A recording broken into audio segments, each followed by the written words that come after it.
Nii, 5 minuti pärast siis algamas järgmine arutelu. Seniks loen veel ette seminariprogrammi, mis toimub väljaspool EPA stuudiot. Gustav Ränki töötoas toimub kell 11.30 vasikate piimapulbri valmistamise töötuba, mida korraldab Baltic Agro. Ilmar Mannineni saalis korraldab PRIA töötuba targad lahendused e-PRIA soovituskalkulaatoritest. Ja maailmafilmisaalis siis Rakvere farmide poolt räägitakse tuleviku seakasvatusest ning Aliise Moora saalis e-agronoomi visioon süsiniku programmist ja tuleviku põllumajandusest. Ning juba õige pea arutelu siin samas EPA otse stuudio laval. Tere hommikust. Kontrollin kella ja tõepoolest tuleb välja, et ikka veel on võimalik ütelda tere hommikust. Tere kõigile EPA messi stuudio vaatajatele ja ka messi külalistele siin Tartus kohapeal. Mina olen Hanna Tammsalu Maaelu Teadmuskeskusest. Et nii palju, kui Maaelu Teadmuskeskus tihti teatakse, siis mis neil meelde tuleb? Teadus, sordid, mullaproovid, aga kas midagi veel? See nimetus Teadmuskeskus võiks tähendada seda, et me tegeleme teadmistega ja tänase selle stuudio aja üheks teemaks ongi teadmised, kuidas neid teadmisi kasulikuks teha ja kasulikult ära kasutada. Minu kõrval istuvad 3 teadmistest väga palju teadvat inimest. Timo Varblas, esindad Eesti Noortalunikud mittetulundusühingut juhatuse esimehena, aga sul on endal ka ettevõtted, mis tegelevad rohumaa kanade, lillede ja köögviljadega. Noogutad? Õige, suurepärane. Märt Riisenberg, pealkirjaks Kehtna mõisa osaühing, aga see üks lühike nimetus tähistab suhteliselt vähest kõigest sellest, millega osas sul kogemused on. Rääkimata sellest, et sul on taust, haridus, perekond, on sellel ettevõttel olnud tegemist terve tarneahel ulatuses kõiks võimalike töövaldkondadega. Siis nii mulla kasvatamisest kuni toidu viimisena kas või, kui võin ma seda niimoodi ütelda, et restoranikettidesse. Nõus? Noogutad vähemalt, et suu on veel kuiv, et kuni rääkima hakkad. Ja meil kõrval on kolmandaks sellise punkti ja põhijõuna Piret Kalmus esindamas Eesti Maaülikooli veterinaaria meditsiini õppeprofessor. Kaasprofessor oleks võib-olla õige öelda. Tuleb, et see on oluline tegelikult. No Maaülikool on oluline, jah. Aga lisaks sellele sa oled ka tegutsev veterinaar ja sa tegeled ka eravaldkonnas nõustamisega. Ja, täpselt nii. Väga palju erinevaid tegemisi. Alustaks küsin Märt sinu käest. Sul on tausta nii palju. Millised teadmised sind sinu ettevõtmistes kõige rohkem on toetanud? Tere. Ma ütleks kõigepealt, et ma ei ole enam esimeses nooruses, varsti on 70. Ja sellele küsimusele, mida vanemaks elad, seda raskem on vastata. Alustasin minagi noore mehena EPA kooli lõpetajana, siis kui ma tööle läksin, siis need teadmised, mis ma koolist sain, siis ma hästi ruttu sain aru, et nende teadmistega kaugele ei purjeta. Paar aastat läks üldse aega ennem, kui ma sain aru, mis seal maal üldse toimub. Ja niimoodi ikkagi oleneb, millega sa parasjagu tegema oled hakanud oma konkreetsel ametipostil või tegevusalal, siis tuleb sellel alal ikkagi neid teadmisi igalt poolt tankida ja nende põhjal tegutseda ja selle põhjal tulevad kogemused ja kogemusi tuleb korrigeerida ja nii edasi. See jutt läheb väga laiaks, et võib-olla küsi täpsemalt. sa ütlesid, et tulid otse koolist, aga et kui sa kooli läksid, siis oli sul ju mingisugune põhjus, miks sa sinna läksid ja mingi kogemuste pagas oli olemas. Üks minu kunagistest ülemustest on tõepoolest ütelnud, et peale kooli lõpetamist on iga kohalik traktorist ka targem kui see, kes otse tuli, sellepärast et tema enda kogemus neid teadmiseid praktikasse panna on hoopis teisel tasemel. Kuidas sinu puhul, et ütled, esimesed 2 aastat võttis aega? Et miks nii palju aega läks, et aru saada, et mis maailmas üldse toimub või? Kui sa nii tahad läheneda. No ütleme jah, ega ei saa alahinnata neid teoreetilisi teadmisi, mida koolis saab ja muidugi EPA koolis ja oli selline tava, et pidi väga palju praktikatel ka käima, ilmselt praegu ka veel on. Et see on väga positiivne, aga nende lühikeste praktika kokkupuutumistega ikkagi ei omanda kõike vajalikku, mis tegelikus elus vaja on. Ja nii põhjalikult ka mitte, et selleks, et seda omandada, mina saan rääkida ju enda vaatenurgast, tuleb ikkagi hoolega seda elu jälgida, kuulata inimesi, vanemaid kolleege, neid, kes on midagi ennem teinud, uurida ja siis võib-olla oma seisukohtadega alles lagedale tulla, et kuidagi nii on ta läinud, jah.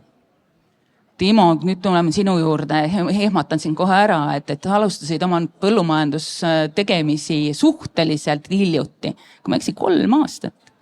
Kuidas sina oma neid teadmisi kogusid, et sa julgesid sellega tegema hakata? Meie siis see lugu sai alguse jah, et kui kuskil 3 aastat tagasi ja enne seda olin hoopis teise eluala peal, et tegelikult ma olin töötanud nii-öelda põhikoolis õpetajana siis üle 10 aasta. Ja kogu see lugu sai alguse sellest, et mis see ressurss meil olemas oli ja meil ümber maja oli too hetkel parasjagu nii palju maad, et siis neid kanu ja köögivilju seal kasvatada.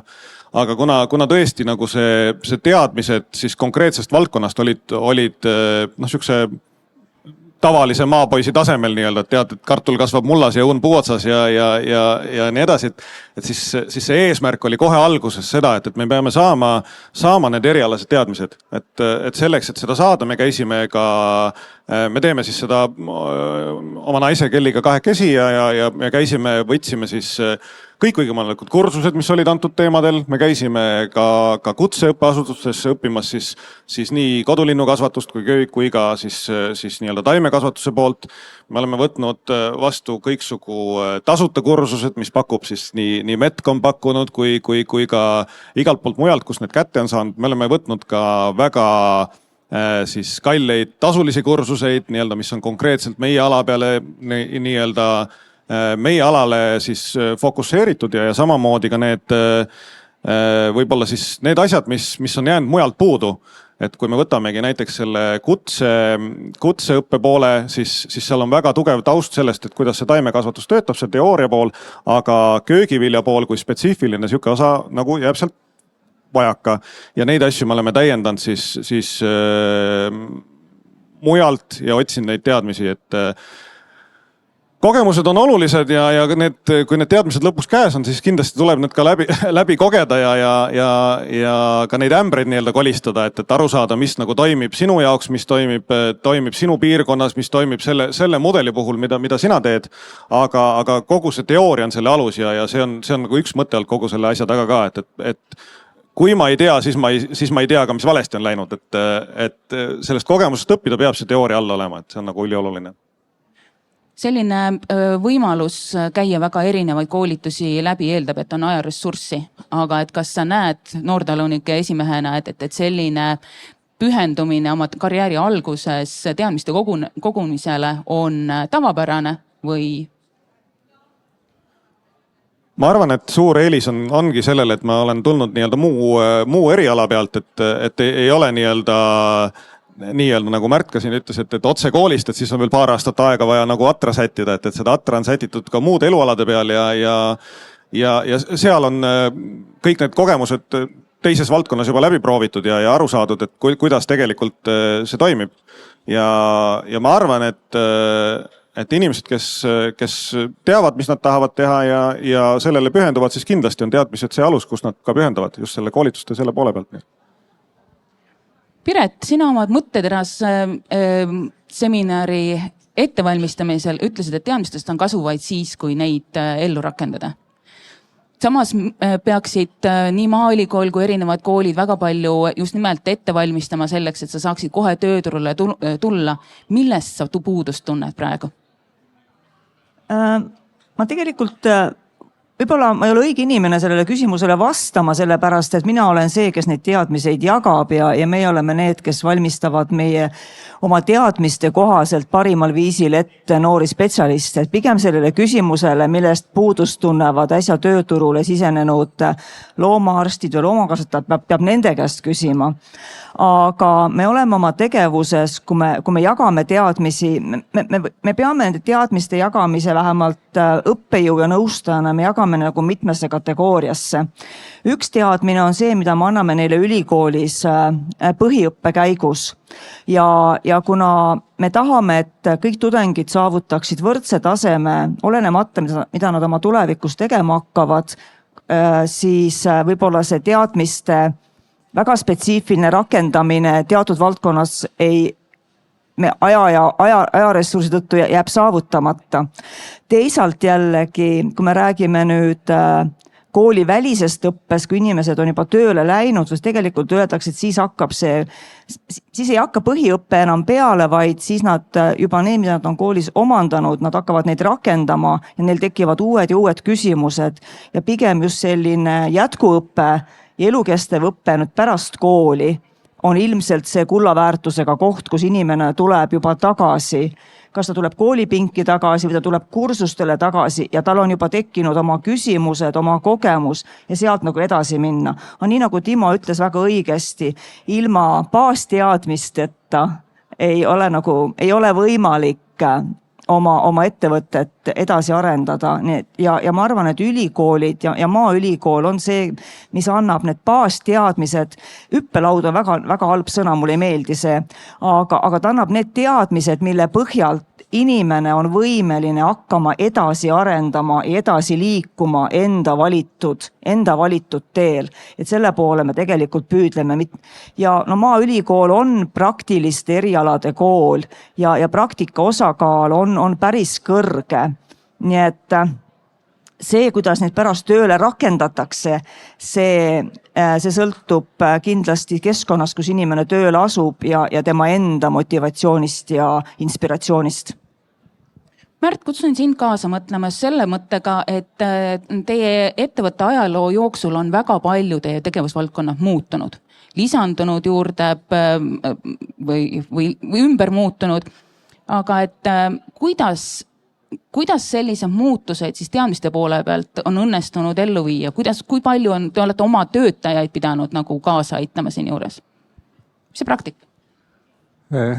No ma esiteks võib-olla õiendaks ära ühe väikse ajafaktorist tekkinud arusaamatuse, et kui mina kunagi kooli lõpetasin, see oli eelmise sajandi 70ndate lõpus, siis elu ei käinud sellise pöörase tempoga, nagu Timo siin seletas, et ei ole siin aega midagi, kohe tuleb härjal sarvist haarata, siis oli suur majandid ja noor spetsialisti ei pandud kohe firmat juhtima, õnneks, vähemalt mind ei pandud. Ja sai natuke rahulikumalt eluga kohaneda. Aga mis puutub sellesse hilisemasse ajajärku, tõesti peab tunnistama, et olen tegelenud tolle põllumajandusega kogu eluaja siiamaani välja ja on erinevaid etappe tulnud läbida. Ja üks põhiline mõte neid etappe läbides oli ikkagi niimoodi, et selle tegevuse tootmise järjepidevuse katkeks ja sellelt tulenevalt, kui see ühismajand lõppes, asutasime nagu väga paljud ettevõtjad maal oma eraettevõtte ja tegutsesime samal alal edasi. Aga paraku konkurents oli ju ikkagi karm. meenutuseks, et kuni aastani 2004 ei olnud Eestis Euroopa Liitu ja oli vabaturumajandus, noh ikka sõna otseses mõttes, et pidime konkureerima oma toodetega väga madalate hindadega, proovima neid ära müüa ja ellu ka jääma selle juures. Ja selle kõigi käigus siis tuligi välja selekteerida ikkagi paratamatult need tegevusalad, mis meie arvates või millega me ei olnud suuteline edasi tegelema. Ma ei ütleks, et me ei oleks seda suutnud, aga seal tulid lihtsalt finantsvõimekused vastu. Ja valisime oma peamise tegevusala, see on piimatootmine ja mida me oleme siis järjepidu arendanud siin juba üle 25 aasta ja nüüd varsti hakkab siis see valmis saama ja küsida, et kus kohast need teadmised või kogemused on tulnud, siis ikkagi ja ka oma töötajatelt selliseid koolitusi, nagu see EPA mess on siin minu teada ka 3, 4 või 5 aastat toiminud. Mina isiklikult ja väga paljud meie töötajad tulevad siia, mitte muidugi ka kolleegidega suhtlemine väga tähtis, aga võib-olla peaasjalikult osa võtma nendest töötubadest, kus neid teadmisi saab, et ma ka jooksin AI töötojast siia ja lähen kohe tagasi, et jälle uus asi, mida jälle juurde õppida ja saada, et eluga peab kursis olema. Et nimetasid täna, et paljud valikud tulid finantside otsustest, aga samas enamik, kui ma üritan mõtelda, et milliseid kursuseid või milliseid koolitusi pakutakse, räägitakse siis tehnoloogilistest teadmistest. Toon kas või näiteks köögiküljakasvatus, mida Timo sa nimetasid, või veterinaaria, mida siis Piret nimetas. Kui palju on sellist kättesaadav sellist finantsmõtlemist ja Timo, ma mõtlen just praegu küsin sinu käest selle mõttega, et kui sa nüüd ettevõtete alustades või algatades ringi vaatasid, et kas sellist finantsvist juhtimispoolt jälgisid, leidsid? Ja üks pool oligi need erialased teadmised, mis siis nii-öelda põllul ja kasvuhoones ja kanade juures toimub. Aga teine pool ongi, et olla ettevõtja täna, siis sa pead olema nii-öelda multitalent. Et sinu oskused peavad olema siis seadusandlusest kuni selle muna pakkimiseni, eks ole, ja kõik, mis sinna juurde käib. Et ja samamoodi ka kõik need finantskirjaoskused, igasugused regulatsioonid. Lisaks pead sa olema nii-öelda väikeettevõtjana, pead sa veel olema ka turundaja, sa pead olema kommunikatsiooniekspert, sa pead olema raamatupidaja, kõik need asjad ja seda kõike tulebki õppida. Et jõuda siis selle kohani, et mingisuguseid asju nagu väljast sisse osta. Et kui alustada, siis kõik see käib enda käel ja võib-olla praegu nagu see aeg on nagu selles suhtes tõesti nagu hea, et ühest küljest on kiire, aga teisest küljest meil on ka info nagu väga hästi kättesaadav. Et kui ma näen, et Ameerikas või Kanadas või Austraalias või kus iganes toimub koolitus, mis on online, siis ma saan ka siit samast oma kodust sellel osaleda ja neid teadmisi ka ülemaailmseid kätte saada. Ja neid nii-öelda häid praktikaid, mis nagu mujal nagu toimivad.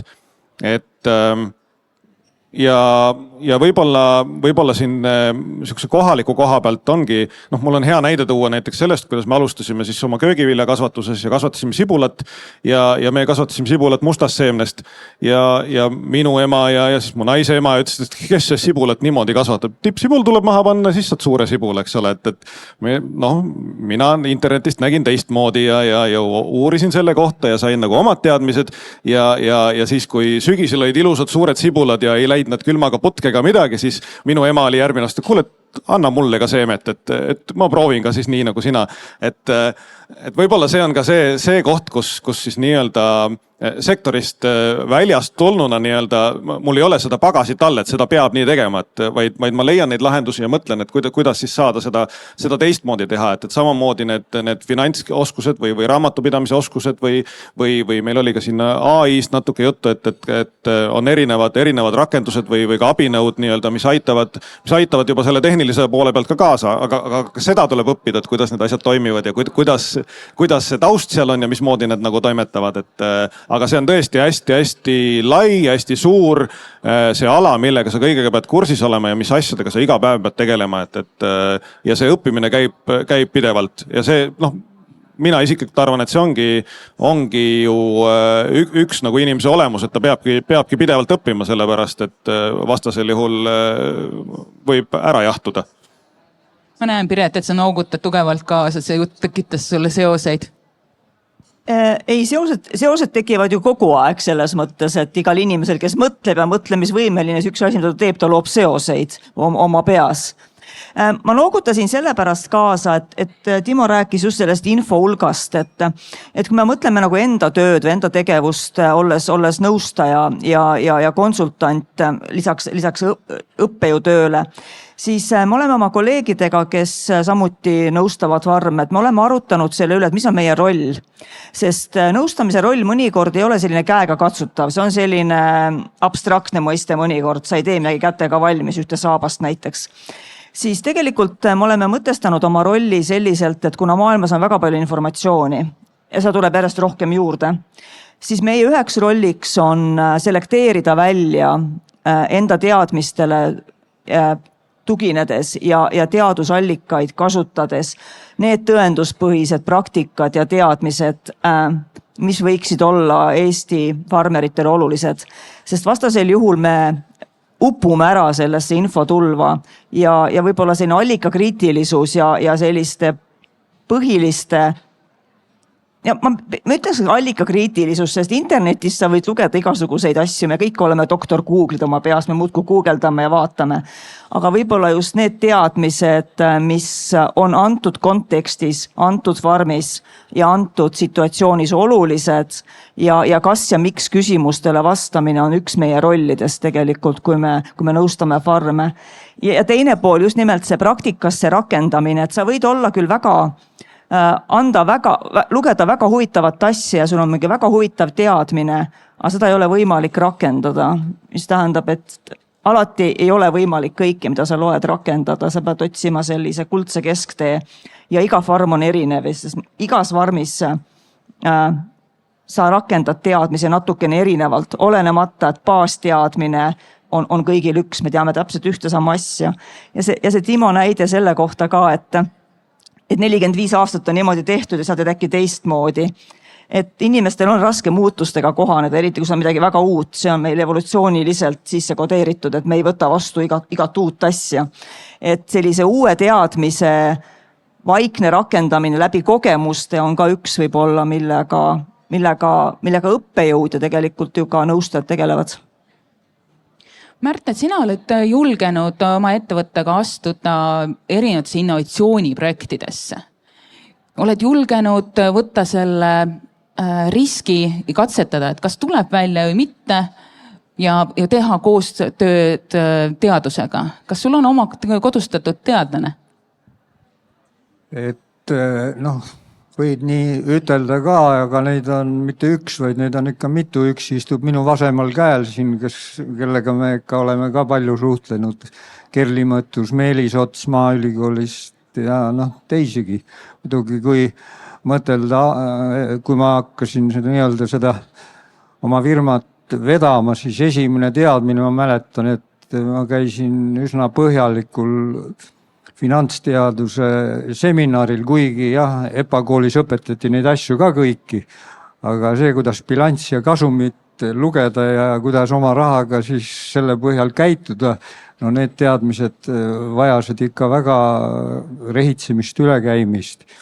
Samamoodi üks revolutsiooniline muudatus meie piimakarja kasvatuses oli ju selle sajandi alguses, kui hakati vabapidamise külmlautu rajama, millest teadmised olid ümmargune null tegelikult ja kuidas põllumehed käisid siin ekskursioonide kaupa, mina nende hulgas Ameerikas seda kogemusteadmist saamas ja rajati selle põhjal esimene laud Tormas, teine Pae ühistalu ja Põlva ja nii edasi, need kerkis nagu seeni ja muidugi, kuidas seal laudas nüüd loomi siis pidada tänaseks hetkeks, on teadlased väga, väga hästi neid asju uurinud ja meid õpetanud ja meelde tuletanud ja noh, söötmine näiteks on üks selline teadmine või teadus, noh, millega tuleb pidevalt tegeleda selleks, et noh, teatavasti me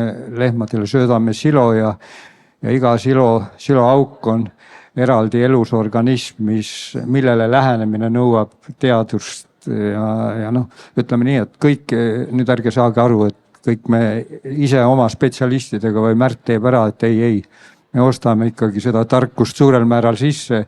Ainuke asi, et me oleme õppinud neid tarkusi kuulama iga päevaga järjest rohkem. Ja tõid sisse jälle järjekordselt raha, et Piret, mis on teadmiste hind?